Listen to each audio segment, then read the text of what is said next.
हरे कृष्णा, राधे राधे। दोस्तों, स्वागत है आपका हमारे चैनल शिखा भक्ति धारा में। आप सभी लोगों को कामिका एकादशी की हार्दिक शुभकामनाएं। कामिका एकादशी हर साल सावन माह के कृष्ण पक्ष की 11वीं तिथि पर मनाई जाती है। इस दिन भगवान विष्णु और देवी लक्ष्मी की पूजा करने से साधक की सभी इच्छाएं पूर्ण होती हैं। इसके अलावा एकादशी का उपवास रखने से व्यक्ति का भाग्योदय भी होता है। कामिका एकादशी 2025 में इस वर्ष 21 जुलाई दिन सोमवार को कामिका एकादशी का व्रत रखा जाएगा। ये सावन महीने की प्रथम एकादशी होगी। संयोग की बात तो ये है कि कामिका एकादशी पर सावन सोमवार का व्रत भी किया जाएगा। ऐसे में भक्तों को भगवान विष्णु और महाकाल को साथ में प्रसन्न करने का अवसर प्राप्त होगा।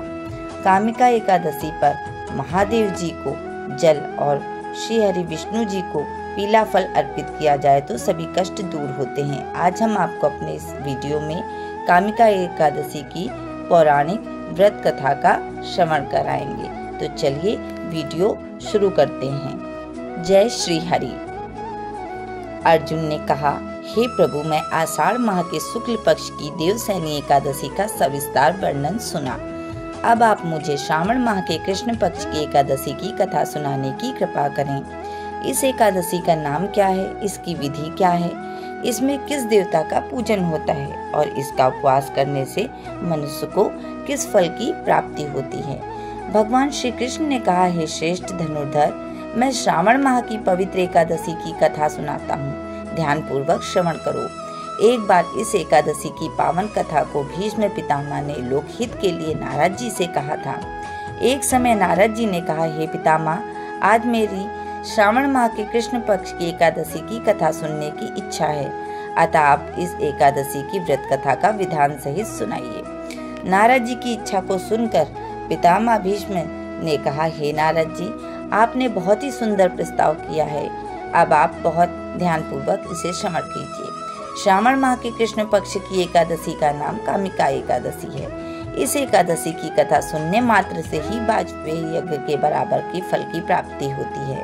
कामिका एकादशी के उपवास में शंख चक्र गदाधारी भगवान विष्णु का पूजन किया जाता है और जो मनुष्य इस एकादशी को धूप दीप नैवेद्य आदि से भगवान विष्णु की पूजा करते हैं, उन्हें गंगा स्नान के फल के बराबर उत्तम फल की प्राप्ति होती है।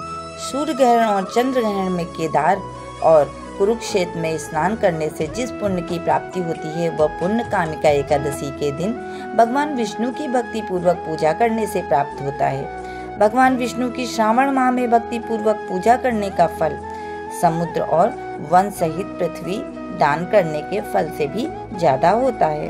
भगवान के सामने जो मनुष्य घी या तिल के तेल का दीपक जलाते हैं, उनको सूर्य लोक में भी सहस्त्रों दीपकों का प्रकाश मिलता है। कामिका एकादशी की व्रत कथा इस प्रकार है। एक गांव में एक वीर क्षत्रिय रहता था। एक दिन किसी कारणवश उसकी ब्राह्मण से हाथापाई हो गई और ब्राह्मण की मृत्यु हो गई। अपने हाथों से मरे गए ब्राह्मण की क्रिया उस क्षत्रिय ने करनी चाहिए, परंतु पंडितों ने उसे क्रिया में शामिल होने से मना कर दिया। ब्राह्मणों ने बताया कि तुम पर ब्रह्म हत्या का दोष है, पहले प्रायश्चित कर इस पाप से मुक्त हो, तब हम तुम्हारे घर भोजन करेंगे। इस पर क्षत्रिय ने पूछा कि इस पाप से मुक्त होने का क्या उपाय है। तब ब्राह्मणों ने बताया कि श्रावण माह के कृष्ण पक्ष की एकादशी को भक्ति भाव से भगवान श्रीधर का व्रत एवं पूजन कर ब्राह्मणों को भोजन करा के सद्दक्षिणा के साथ आशीर्वाद प्राप्त करने से इस पाप से मुक्ति मिलेगी। पंडितों के बताए हुए तरीके पर व्रत कराने वाली रात में भगवान श्रीधर ने क्षत्रिय को दर्शन देकर कहा कि तुम्हें ब्रह्म हत्या के पाप से मुक्ति मिल गई है।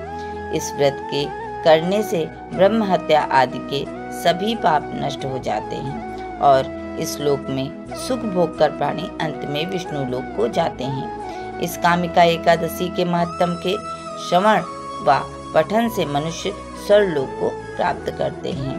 भगवान विष्णु की इस कामिका एकादशी की रात्रि को जो मनुष्य जागरण करते हैं और दीपदान करते हैं। उनके पुण्यों को लिखने में चित्रगुप्त भी असमर्थ हैं। एकादशी के दिन जो मनुष्य भगवान के सामने दीपक जलाते हैं, उनके पितर स्वर्गलोक में अमृत का पान करते हैं। जो मनुष्य प्रभु का तुलसी दल से पूजन करते हैं, उनके सभी पाप नष्ट हो जाती हैं। हे नारद जी, मैं भगवान की अति प्रिय श्री तुलसी जी को प्रणाम करता हूँ। तुलसी जी के दर्शन मात्र से मनुष्य के सभी पाप नष्ट हो जाते हैं और शरीर के स्पर्श मात्र से मनुष्य पवित्र हो जाता है। तुलसी जी से भगवान श्री हरि का पूजन करने का फल 1 बार स्वर्ण और 4 बार चांदी के दान के फल के बराबर है। भगवान विष्णु रत्न, मोती, मणि आदि आभूषणों की अपेक्षा तुलसी दल से अधिक प्रसन्न होते हैं। हे नारद जी, स्वयं भगवान ने अपने मुख से कहा है कि मनुष्यों को आध्यात्म विद्या से जो फल प्राप्त होता है, उससे अधिक फल कामिका एकादशी का व्रत करने से मिल जाता है। इस प्रकार से कथा पूर्ण हुई। आप सभी लोगों को वीडियो में दी गई जानकारी अच्छी लगी हो, वीडियो पसंद आया हो और कथा का श्रवण आपको अच्छा लगा हो तो प्लीज़ वीडियो को लाइक करना, शेयर करना व सब्सक्राइब करना बिल्कुल ना भूलें। राधे राधे।